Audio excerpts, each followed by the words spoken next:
Hello and welcome to the Whet Palette podcast. I am your host, Brenda. With me today for my next Chef Spotlight series is Chef Ashley Moncada of downtown Miami's newest gem, Brasserie Laurel. Are you saying Laurel? Laurel? That's how I'd say it too. Thank you for joining me in the hot seat today. We have so much to discuss. Thank you for having me. Yay! First things first, you are not originally from Miami. Tell us about the road, or should I say many roads, that brought you to Miami. So I'm originally from Birmingham in England. I actually went to college or university to study law on a field hockey scholarship, so I've taken a slightly different route. And what kind of a scholarship? Field hockey. What? Yeah. So I always played sport through growing up. I think that's one of the many reasons I love the kitchen so much, because it's like it's a team environment, you know, right. And service is like game day, so we get to do that every day, which is fun. But hockey though threw me off there. Yeah. Yeah, I think that's important in the restaurant industry. Like, you tend to see a lot of the people that have played sport and grew up playing sport love this environment because of the team aspect of it. But yeah, then I realized I wanted to travel and move to different countries, and I always wanted to live somewhere hot, and cooking gave me the ability to really move wherever I wanted to, because I just landed and got a job in the kitchen. And then my love for the kitchen really grew from there. I lived and cooked in Australia for a while, in New Zealand and in France, and obviously in the UK. And then about 3 or 4 years ago, I came to America. Started off in North Carolina and made my way down to Miami. And I also heard Barbados. That was hot. Yeah, we tried to live in Barbados. It was struggled to get a visa. Why Barbados? I've really moved anywhere that's been hot since I left England. Don't like the rainy weather, so Miami's perfect for me. And what makes Miami different than anywhere else you have been, now that you've been here for a while? You know, I think I was lucky because when I got here, I obviously got a job with Chef Mike, who's originally from Miami and moved and grew up in Miami. And it's very different to like the South Beach side of Miami, yes, and the Brickell and the newer areas of Miami. So I'm very thankful that I actually got to see like real Miami, and I think that's why I'm still here and why I fell in love with it. When you came to Miami, is that the image you thought was? I did. My first apartment was on South Beach. Of course it was. Thought I was going to go to the beach every day. I did not. It was a nightmare. And was it and the whole, like, I always joking about like sparklers and the DJ, and that we like to call them clubstrants. And that gets old. Even if you did do that upon arrival, it gets old. Like at some point, if you're living there. Yeah, for sure. I've never wanted to work in a place like that anyway. So obviously going to Ariete was great. I really landed on my feet there. Not that. Yeah, for sure. But yeah, obviously I like South Beach and the weather here is great, but it's nice to know like real Miami and be involved and be around people that are from here and not just see that tourist side, you know? Yeah, and how's your Spanish now? Still pretty bad. Not that I knew how it was before, just kind of wondering. Terrible. I can kind of understand it a little bit. Yeah. My accent's rough though. And what was that pivotal moment when things clicked, going back again, when you decided this kitchen, that this lifestyle was your calling? I mean, I always enjoyed cooking for my family, and when I was at college, everyone would come around to my apartment and I would cook for them. And then actually, my wife now, who I met at college, she said, you should become a chef. And then we left and moved to Australia together, and I started working in kitchens then and never looked back. I loved it. So you didn't do any like schooling or anything like that? It was you're just a natural. I was studying law. You're just at the a time. natural. That's great. I did know that. Thank you, Pancom Podcast, for all my research. I didn't know that. Tell me about the concept behind Laurel and the ultimate vision for it.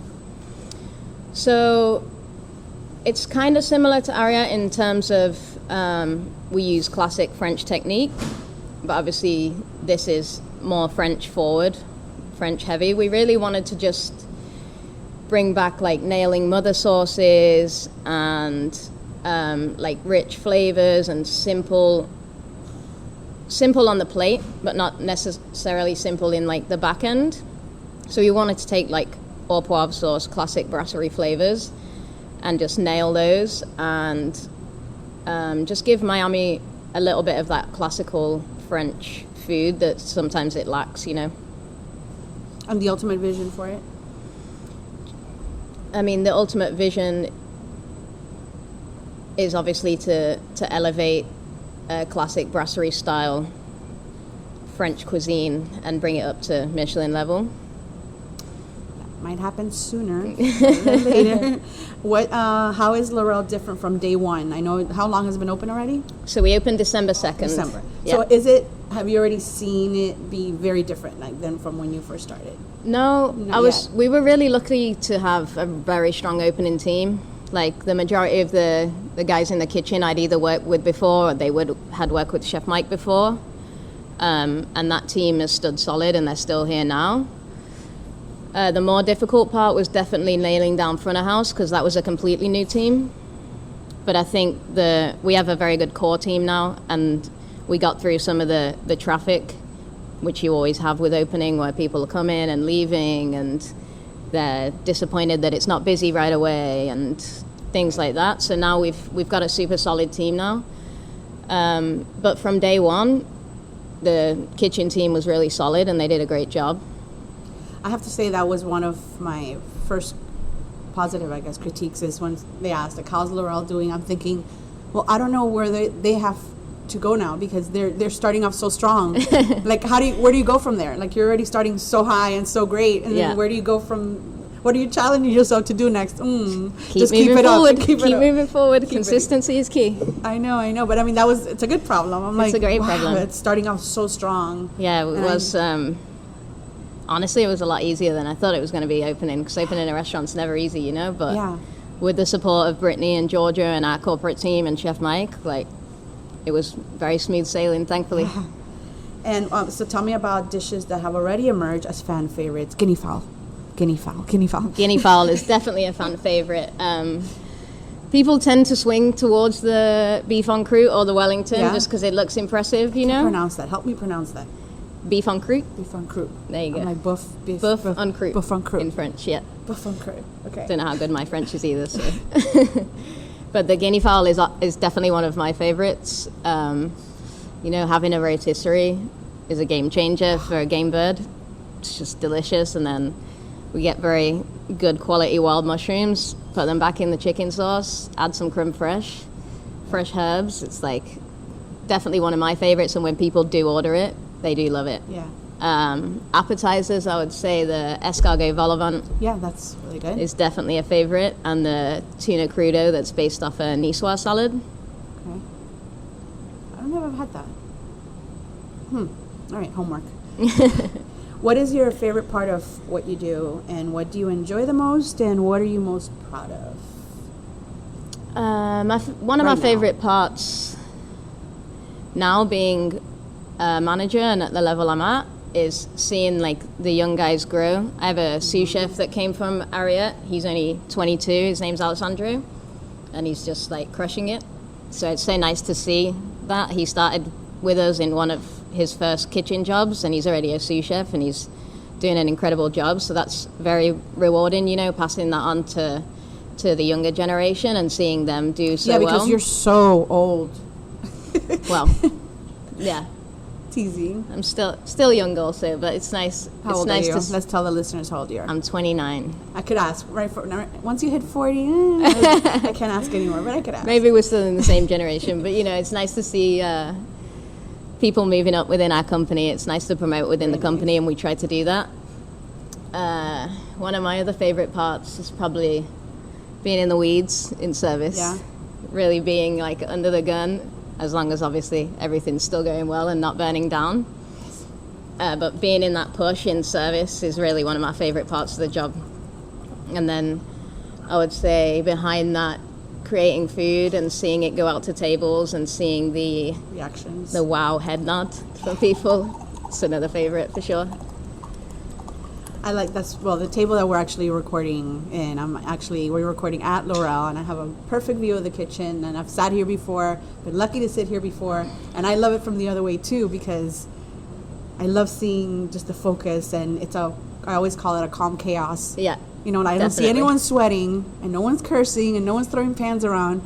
But once in a while, I get, you know, I see the intensity level moving a little. The face change. Yeah, but then all the plates, you know, they come out like just like it's like a rhythm. It's a flow. Yeah, it's a dance. And I could actually tell, yes, when the flow is just kicking, and I love it on the other side. It's a great feeling. Yeah, I could see how that would be. Let's talk about the Michelin Guide. I know going into Laurel, a star was on the wish list. Tell me about officially hearing that Laurel would actually be added to the guide somehow. I mean, obviously, it's a great honor. It's a very young restaurant, and there's still a lot for us to do. I mean, the job's never done in a restaurant. Mm-hmm. But it's great to be recognized by Michelin, and hopefully we'll get the recognition that we want. I don't see how you would not. Just I know I'm totally biased, but I know when for those listeners who don't know, the guide, the official guide comes out May 11th, but the guide released 8 restaurants that will be added to the guide, whether it be a recommendation or a bib, which you don't qualify as, and or a star. Mm-hmm. So when I saw that Laurel, I was like, yes, just I knew it. You know, again, we are very new, so yes, I'm sure it will come. Yeah, well, I mean, Michelin has been a little erratic lately, and as far as a pattern, and that's what I usually follow. Like when people ask me, I'm like, I have my opinions, but I also follow a lot of their pattern. And lately, they just, honestly, I think they just want to keep people guessing now. They just gave in New York Al Coro. They were open like 3 months, I think. I know they have a lot of history with the city, but they opened that at 2. Well, that's a good sign. Right? I'm like, if anyone's going to be fast track to a 3, that is it. But meaning, like, it's not the first time a restaurant just opens now lately. And you know, we had a good foundation. Obviously, a lot of us came from Ariete, and we did win a star there in the first year that Michelin came here, which was one of the best days of my life. Oh my gosh, yeah, so exciting. So they kind of know us as a company already. Yes. So hopefully we're in the conversation, but we'll see. I know. How many more weeks? 5, 4. And also Bon Appetit. It's been a big month, or a big couple of months. Just named as Best Food City of the Year. For their April issue, which we're in now, how do you think Miami's doing as a food town overall with the other restaurants that you see, strengths, and what do you think are our weaknesses? Even in the past 3 years that I've only been here, like, it's definitely the standards improving, and it seems like people are actually coming here to dine rather than just coming here to go to the beach, which is definitely a good sign. And to the club restaurants. Yeah, exactly. Obviously, we still have a lot of club restaurants opening. But even the level of that is improving. Yeah, we're finding a balance between style and substance, I think, which we used to have a lot more style over substance. Mm-hmm. And I think continuing to push everyone to be better as a whole community of restaurants, I think we're getting there in terms of just bringing the level up across the board with putting pressure on getting good ingredients and not just caring about the scene or the vibe, which I think Miami did fall short on previously. Mm-hmm. Yeah. And weaknesses as a town?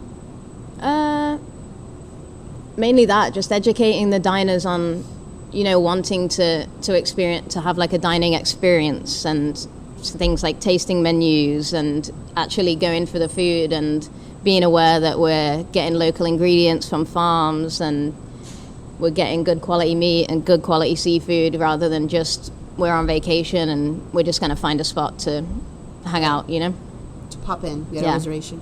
I think definitely creating the dining experience and moving along with that in terms of tasting menus and people having multiple courses and understanding where products from is definitely more at the forefront in Miami right now. I agree. What is something you wish every diner knew when visiting Laurel? So leading up to opening Laurel, I was at Ariete for 3 years, and we actually, in my interview 3 years previous, talked about the opening of Laurel, so I was hired for that position. And I think Laurel had at least 30 iterations of the menu before opening. The more me and Chef Mike worked together and our relationship developed, that menu continued to change right up until the day before opening. So I think this iteration of the menu was our strongest and showcased really what we wanted to showcase, being a high-end brasserie. So just want people to come and experience that and get multiple courses and feel that story. What makes you and Mike butt heads? French onion soup, apparently. We'll talk about that in a second. We actually really don't butt heads. We're No. very similar. Yeah. Get called Mini Mike Mini in Mike. Ariete Hospitality. I love that, Mini Mike. So yeah, we really don't butt heads. No, you finish each other's sentences. Almost. When dining out yourself, what are some of your pet peeves? Bad eggs. Bad eggs. Yeah. Not enough butter. Just not seasoned, overcooked. Eggs are hard. Eggs are hard. Yeah. People don't think that, but eggs are very hard, especially when you're doing 20, 30, 40 people, Definitely eggs, and brunch is one of my pet peeves. It's hard to find a good brunch spot.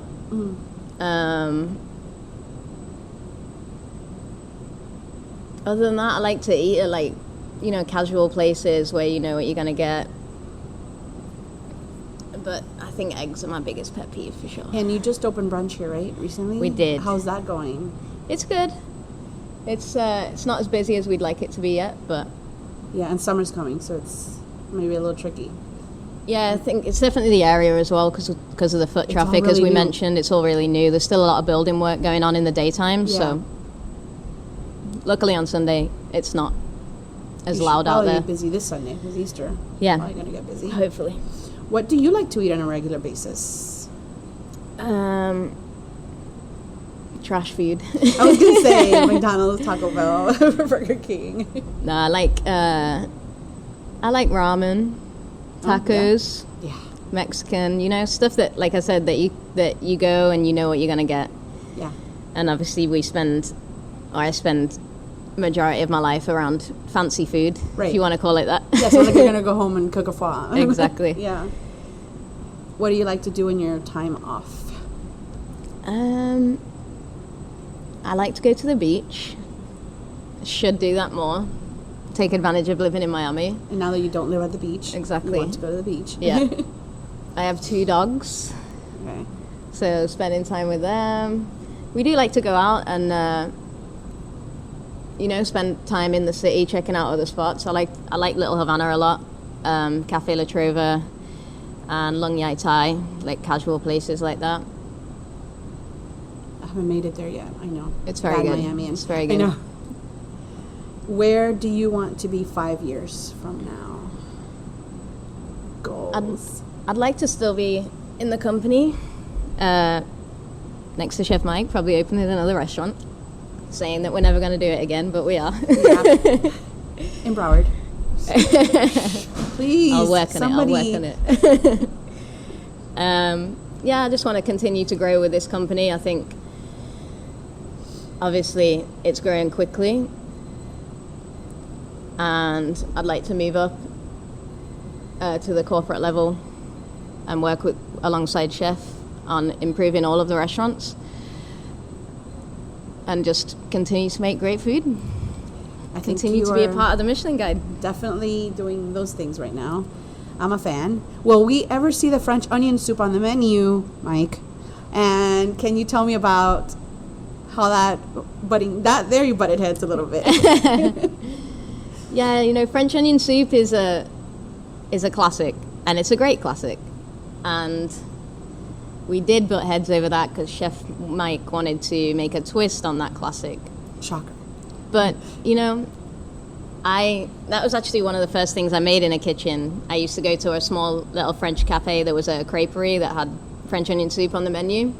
And I was like 14 and I loved it. I went there all the time with my mum. And they actually let me come in the kitchen and see how it was made and stuff. So I've always loved French onion soup. So for me, it's a classic that's pretty perfect and that doesn't need changing. The conversation was, could we elevate it to make it prettier, cuter, you know? But I don't think it needs it, so it's now on our happy hour menu. I was so happy to as hear a classic that. French onion soup, and it's delicious. And it should move up. It should move up to the menu, especially after hearing that story. Now I'm like hell bent on trying your... Yeah, it's a pretty good one, I think. And tell me about your love of butter. You know, butter makes everything better. It does. My love of butter stems from having, like in England, you have bread and butter with every meal, no matter what it is. And it's like half bread, half butter, like a real thick slice. And my mom and my granddad, they all love it too. So we would just eat bread and butter all the time. And then I started cooking with butter, and like obviously fish and butter and scallops and butter are some of my favorite things. And then garlic butter, flavored butter in the escargot, like it just adds so much flavor, and that doesn't make anything worse, does it? No, it does not. You know, Cubans eat the Cuban bread with butter and sugar. Oh yeah? That's like a snack. Have you ever had that? I have never had it with sugar. I've had Cuban bread with butter, but not with sugar. With sugar. We're doing it at the window now, the Cuban bread. Tostada? Yeah. Mm-hmm. So good. What is your heaviest buttered dish on the menu? I would say the heaviest would be the escargot because it's mainly butter, or the turbo because it's a beurre blanc, but because it's got so much acid in it too. When you get acid right with butter, it doesn't feel heavy. You know, it feels rich and luxurious, but heavy, I don't think. Butter doesn't have to be heavy. No. You know? Yeah, I just meant like, I guess, quantity in it. What do you want listeners to know about you that I have not already covered? I make the best eggs in Miami, so come see us at brunch. And soup. As you know, that's one of my pet peeves. Yes. I do not like desserts. Don't like sweets? Don't like sweets. Give me cheese all day, every day. I guess as chefs, we don't really like people to know a lot about us. This is why I'm getting like to down stay in to the it. kitchen and hide. Yeah, stay but mysterious. People like to feel there's always something. I'm sure like someone will listen to this and there's something that's going to trigger a connection with you, and they might bring it up if they talk to you, or say, oh, I want to go there, because there's just always something. And when diners, or I guess geeky diners who research where they're going, like me, I know it happens to me, they listen to things or like facts about the chefs, and I think it makes the visit better, more than like a sterile thing where you just walk into this restaurant, you know nothing of it. Something that we haven't covered. We have a lot of spring vegetables coming in right now. So we're about to change probably 30 to 40% of the menu. So it's exciting for people that have already been here to come in and try us again. People that haven't been here, you need to get here. You do. Yeah. I'm telling you, make it before May 11th. Yeah. And then good luck getting a reservation. Hopefully we'll be fully booked at that point. Yes. Oh, you will. I have a reservation upcoming. Did we make it? Or if not, we are. For already, like maybe that Sunday. So that way we are in. Yeah, you need to come to brunch too. I know. I do need to do brunch. That I promise I will do that very soon. Well, Chef, congratulations on all you have accomplished so far. And I'm so excited to celebrate with you in May. Thank you. Thank you so much for coming on the podcast, also to talk with me, even though you want to remain mysterious.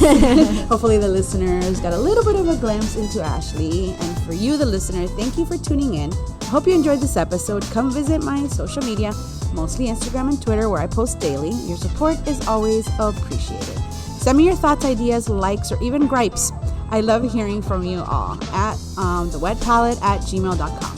That's it for today. From my palette to yours. Cheers.